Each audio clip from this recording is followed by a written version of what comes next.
Hello, everyone. I'm Tom Wistrcill. I'm JT Wistrcill. We'd like to welcome you to another edition of From the Couch. Here we are on the couch. It's the 80s edition. You might ask yourself, Tom, why do you have your letter jacket on? Well, that's because we're in the 80s, and that's my era, class of 88, La Crosse Central, Wisconsin. Go Red Raiders. And it's a little tighter fit than it was back then. I don't know why that is. For the quarterback and point guard? Yeah, that's now, bigger than I was then. So anyway, just wanted to put this on for the 80s because it's my decade, and now I'm going to take it off. Because it is a little tight. It's a little warm and a little tight. Cut off some circulations. We don't just want one co-host. Exactly. Anyway, so let's talk 80s NFL. Yes. Like we've been doing, going through the decades here, where we're picking our 5 defensive players, 5 offensive players, counting them down from 5 to 1. How did you like your tour through the 80s, besides the fantastic music of the 80s? What did you think of the NFL? Oh, it was awesome, as usual. Just when you get to the top of the guys, you just, through watching film and then watching the former players talk about these guys, you find so much about these guys that you don't know from just reading an article about why they're the greatest. You got to watch them for yourself and then hear the guys who played against them talk about them. Really enjoyed learning about them. Yep, it was a great decade. It was a decade with a lot of points scored. Obviously, there was a team of the decade that dominated. We'll get to them, I'm sure. Same colors. And similar colors, yep. And so look forward to us. So let's get started without any more chatter. We're starting on the defensive side of the ball, 5 to 1. Number 5, JT, who you got? Dallas Cowboys linebacker, defensive tackle, and defensive end, Randy White. He was known as the Intimidator of pro football. You probably think the writers gave him that nickname. No, other players did. That's how physical and intimidating a presence he was. One of the things that set him apart at the time was how quick his hands were. He was quick off the ball as well, but his ability to just knock offensive linemen's hands out of the way and get by him so quickly made it so difficult. You constantly had to double team this guy. He was able to win a Super Bowl. He was won an MVP as well, Defensive Player of the Year. 9-time Pro Bowler, All-Pro, and he had 111 sacks for his career. And once again, when you can do that from the interior of the defensive line, extremely impressive. And I was really impressed with Randy White. Randy White, great player. He was like being a Steeler fan, he was like the only player on the Cowboys that I was afraid of. Yeah. So he was everyone else co-MVPs with Harvey Martin in the Super Bowl that they won. Oh, yeah. And so, again, one of the few defensive players to share a Super Bowl MVP there. So great player. I had struggled between him and my number 5 choice was Kenny Easley from the Seattle Seahawks. 5 Pro Bowls, 4-time All-Pro, led the league in interceptions once, and was the NFL Defensive Player of the Year one year. That's how good he was from the Seahawks secondary. So Kenny Easley is my number 5, obviously in the Hall of Fame, and a great defensive back who was just slightly worse than the guy I'll get to in a little bit. So you're number 4. Who you at? Yeah, great player. And speaking of great players, Mike Singletary, linebacker for the San Francisco 49ers. Mike Singletary for the Bears. Bears, thank you. Yes, I don't know why I thought for the 49ers. Maybe I'm the Bears. Jumping a little ahead earlier. Yes. Thank you, though, yeah. What stood out when it came to Singletary was the preparation. He was always so prepared, and he was so vocal. He was one of the first linebackers I really noticed that did such a good job of walking down to the defensive lineman and telling them to move over, making sure everyone was lined up in the right spot. He was so good at watching the running back, knowing where they were going to be. He was a really physical player as well. He was Super Bowl champion, a 2-time Defensive Player of the Year as well, a 10-time Pro Bowler, and was a 3-time NFC Defensive Player of the Year as well. So Mike Singletary for the Chicago Bears comes in for me at number 4. I'm surprised you got him that low. I'm going to visit him later. I've got Ronnie Lott at number 4 for the 49ers, who were the team of the decade, obviously, with their Super Bowl wins. Ronnie Lott, 10-time Pro Bowler, 8-time All-Pro, led the league in interceptions twice, was the physical force of the 49ers defense. He started out his career at corner, played that for a few years, and they moved him to safety, and then he just patrolled the middle like no player during his time frame. And my favorite story of his was he shattered his finger in a preseason game, and they said, we're going to have to do some surgery, and you're going to miss regular season games. He said, nope, just chop my finger off, and I'll just keep playing. So that's what they did. So when you see Ronnie Lott, he's missing a third of his finger, and that's the reason why. That's a tough guy there. Ronnie Lott is my number 4. Yeah, and he's my number 3 because of the toughness you alluded to. And I'm not a big guy who the guys back in the day were tougher than today. Ronnie Lott was one of those guys. I don't know anyone who might cut off their finger to still play today. But yeah, you hit almost everything with him. He was so versatile too, just the ability to play corner and safety, a true ball hawk, and one of the first guys, it looked like to me, that really made slot receivers and receivers in general scared to run across the middle because he was coming to smack you. And he was so good. You talked about it. The guy on defense, Montana was on offense. He was the guy on defense. So Ronnie Lott comes in at number 3 for me. There were no rules on targeting back then. Yeah. So players could launch themselves, and there were some serious injuries then. So I had Singletary at 3, and I do want to talk about this a little bit. So he was a 2-time Defensive Player of the Year. Mm-hmm. Yes, 8 Pro Bowls, 7 All-Pros, stand out on one of the best defenses ever, was the leader in that. Super Bowl champ. So I guess I'm curious as to what led you to put Lott in front of Singletary? Lott, I think it was what he did on the back end. I was really impressed by that overall. On the back end of the defense, I just thought he was a leader. I thought he changed the game a little bit more. And I was just really impressed with Ronnie Lott's ability. That's what led me to go slightly above him. Okay. And also, look, when I do these lists sometimes, I do have to look and see what other people in the past have said. And most of the time, I found Ronnie Lott higher as well. So I did. That's why I gave him the edge, I think. Yeah, I guess I'm sitting there saying the people said, who's the best player of the year? Twice they picked Mike Singletary. That's true. They never picked Ronnie Lott once. I have nothing against Ronnie Lott. Mm-hmm. I'm just kind of surprised. So I had Singletary at 3 for all the reasons that you mentioned. So let's move on to number 2. Who do you have at number 2? A little surprise, I'm sure for you, this will be Reggie White. I decided to put him in the 80s. Look, in the 90s, he won a Super Bowl, great on the Packers. But I would also say he had his best years in Philly. He had 3 seasons in a row where it was 18 sacks, 21 sacks, 18 sacks. Only one other year did he get to over 15 again, 1 year with the Packers. So I went with the totality in that short year. I thought it was his prime right there, which is why I went with him in the 80s. But what made Reggie White so good? He was almost unblockable. He had a lot of moves, particularly the hump move, which I absolutely love, where he just throws the one arm into the guy, sends offensive linemen flying back. But the combination of size, speed, and strength, he had it. It was very similar to an Aaron Donald, I kind of thought, really, because he was really good at the edge as well. But he was just such a great player. 2-time Defensive Player of the Year. I don't know if he'll be on this list for you, but I know he'll be on the 90s if not. I love Reggie White's game. And he actually said my number 1 player said Reggie White. He thinks Reggie White is better than him. Yeah, that's impressive. Mm-hmm. I'm very proud of you, young Jedi. I had Reggie White at number 2 as well. For all the reasons you just mentioned. Yeah. He was great in the 90s. He was better in the 80s. Mm-hmm. It was just in the 90s where he was finally recognized, which makes sense later in his career. Team was winning. Team was winning, and he was being recognized more as, for the totality of his career, as potentially the greatest defensive lineman in history. Mm-hmm. I mean, he was just that good. Yes. And unblockable and fun to watch. And I never liked the Eagles and never loved the Packers, but I'll tell you what, he was fun to watch. I talked about player of the year.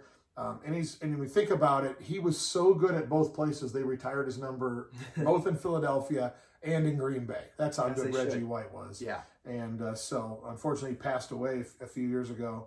But he was one of the most dominating players I've ever seen play in the NFL. Mm-hmm.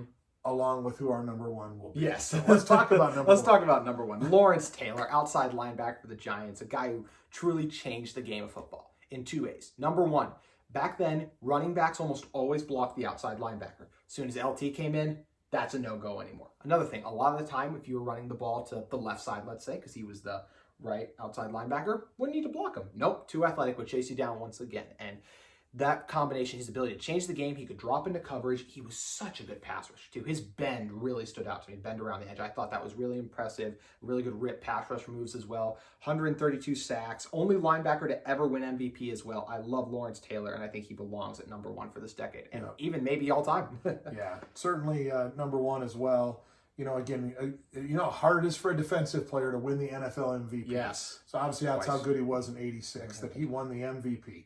And that Defensive Player of the Year, Pro Bowls, all-time All-Pro.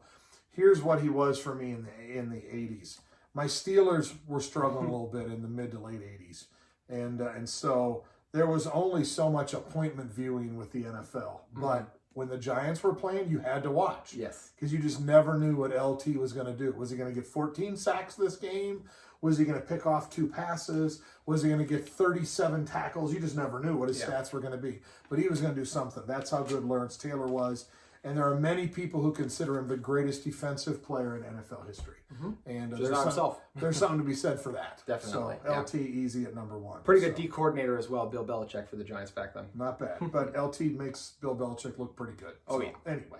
All right, let's move to the offensive side of the ball. Lots of fireworks on the offensive side of the ball during the 80s. So number 5, where are you at, JT? Speaking of fireworks, a guy who lit it up on the field, and in some ways with his look off it as well, I might add, was Eric Dickerson, running back for the Rams and the Colts. He was a guy, he was tall, he was 6'3" for a running back, pretty tall, but he had the combination of size, speed, and he was just able to move so well in space, the cuts and stuff like that, making defenders miss. He was so good at that. Also a pretty good receiver out of the backfield. His first couple of years in the league were insane.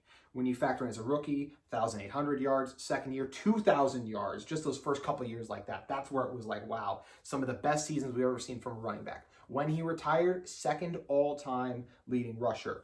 And I was just blown away by that. I thought he was, watching him, and just that overall ability, the height, the speed, and the numbers was enough to put him at number 5 for me, since I had Walter Payton on last decade. Yep, okay. I have Dan Marino at my number 5. He gets a little bit of a bad rap because he never won a Super Bowl and that. But the stats he threw up, I almost look at it and say, just give the guy a little help on defense and you can win a Super Bowl. 9 Pro Bowls, 3-time All-Pro, MVP in '84, 5-time passing leader, 3-time TD leader. Right now he's 6th in total wins as a quarterback, which is the most for anyone that hasn't won a Super Bowl. So, Peyton Manning's on there, Tom Brady's on there, John Elway. Dan Marino was that good. He could sling it all over the field, made every throw. Whenever the Dolphins were on, you had to watch because it was just fun to watch. It was like fast break. It was, Dan Fouts did similar stuff in San Diego, but Marino was on national TV more because he played on the East Coast. And so it was fun to watch. Dan Marino is my number 5. Yeah, it's a similar effect that Patrick Mahomes has today, and I bet Marino wishes he could get a contract that Mahomes just got. Yeah, no doubt. Yes. Go ahead. Okay, number 4, Number JT. 4. Okay, this one's a little bit of a surprise, I'm sure, because a lot of people thought he'd probably be in the 90s. I put John Elway. I did decide to put him in this decade. I just thought at the very end of the decade, he got into 3 Super Bowls. I know he ended up losing them, but still, I thought that was enough for me to get him on this decade. He has 47 comebacks all time for a quarterback, which is the most ever. So I think earlier we called Staubach the comeback king. It was probably Elway, honestly. He had, of course, the great drive, 98 yards to get his team into the Super Bowl at one point. He was just so good at keeping plays alive, and he was one of the first, like him and another guy's coming up, were just so elusive in the pocket, allowed them to be so good. This is the era of almost elusive quarterbacks. He had an absolute cannon of an arm, and of course, next decade broke through with some Super Bowls, but love John Elway. He comes in at number 4 for me for this decade. Okay. I have Eric Dickerson at number 4. You talked about him already. 6 Pro Bowls, 5-time All-Pro, 3-time he was the NFC Offensive Player of the Year. Was just a great running back, and easily with somebody coming up were the 2 clear winners of the 2 best running backs of the era. Dickerson just didn't play on great teams, so he had to carry the load so much like Walter Payton, who's later on my list. Yeah. But Dickerson was awesome and was easily one of the best players in the league. Fun to watch, made people miss, but he was big, as you said. He was tough. He was hard to bring down. When he got the ball inside the 10-yard line, you gave it to him 3 times, you were pretty much guaranteed to score. He was just that big and physical. So Dickerson comes in as my number 4. One last Dickerson stat. He was the youngest ever to get to 10,000 yards at his time as well. So very impressive. Very impressive. All right. Number 3, JT. Number 3, I have Dan Marino a little higher actually than you did, and I had him ahead of John Elway, which in some ways could be. And this is also it's a decade one, but I do consider this all time as well for me, Marino.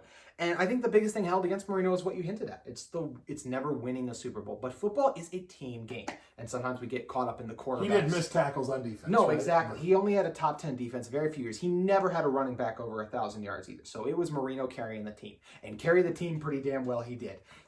When he retired, he led the NFL in yards, touchdowns, and completions. Extremely impressive. In his second year, he broke the passing yards record, the touchdown record, and just the overall passion he played with, I believe, allowed him to do all these things. And he also, another guy, just like the other guys, threw the deep ball really well, really elusive in the pocket, and it was so much fun to watch Dan Marino, like you said, and winning a Super Bowl will probably never make him the top, but a little short, number 3 for me. Okay. I'm also in the backfield, a quarterback for this. I've got Joe Montana as my number 3. And here's why. he was fantastic. 4-time Super Bowl champ, 8 Pro Bowls, 3 All-Pros, 2 MVPs.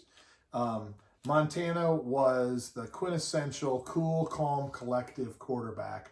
Under pressure, made all the throws.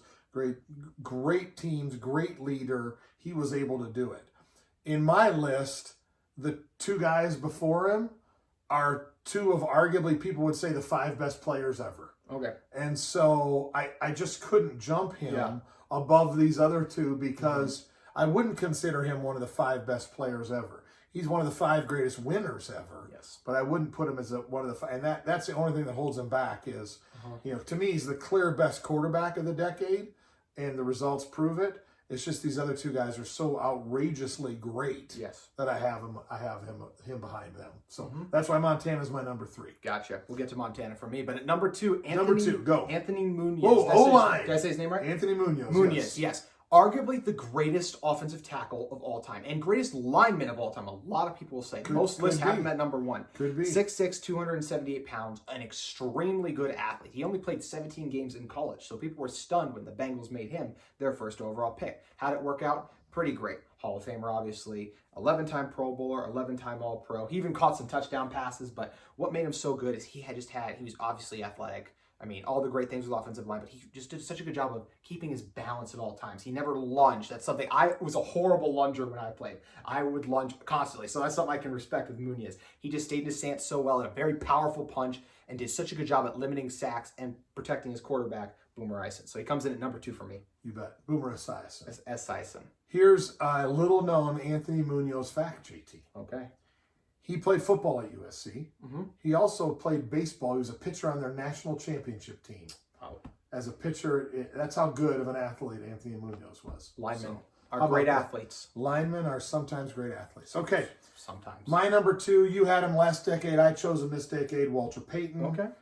What can you say about sweetness? Arguably the greatest running back in NFL history. 9 Pro Bowls, 7 All-Pros, won an MVP. Played on a not very good team, and he was the guy. Everybody in the stadium knew he was getting the ball. And he still ran for like 1,500 yards every season.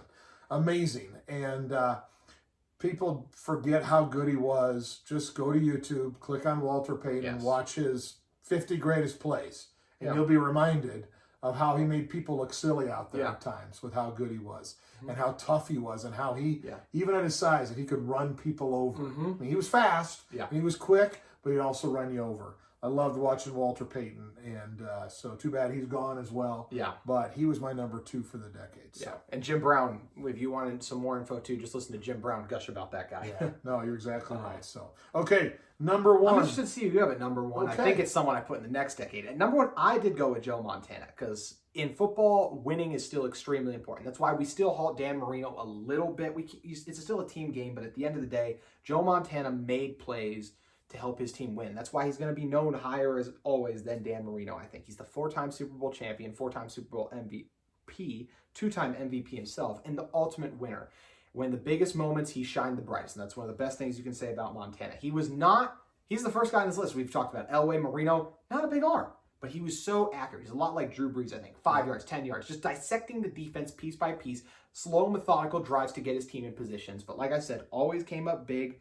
And he had 11 touchdowns in the Super Bowl with no interceptions. And just that overall, the greatness of Joe Montana, the winning, the accuracy, gives him number 1 of this decade for me. Okay.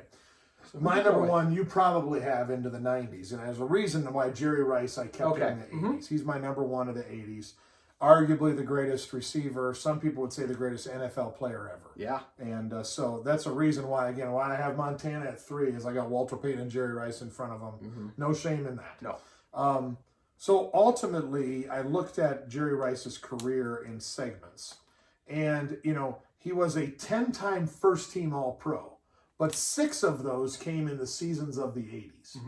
So that tells me that, compared to the receivers of the time, he got more votes for All-Pro then in the 80s than he did in the 90s.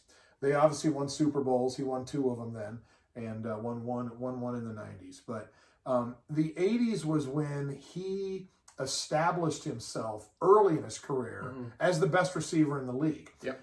in the middle part of his career in the early 90s, he was clearly the best player. And then by the end of his career, the last 5 or 6 years, he kind of got by in his reputation. Because he was never super fast. He was never the fastest receiver. He caught everything that was thrown to him, and he ran fantastic routes. And he played in those early years when Joe Montana put everything right on the money for him there. So, again, he was a clear number one for me. I had to flip a coin of whether I was going in the 90s or the 80s with him. And I went in the 80s because, like I said, from his first year, those first 6 years, first team All-Pro. That's how good Jerry Rice was. Good argument for the 80s. And if you want to hear why I think I'll be in the 90s, just tune in next time. There we go. Well, good. Well, what a great tour of the 80s. I love the 80s. Great music. And your prime. Love the NFL. Was my prime? Yeah, probably my prime. That's what you get when you're older.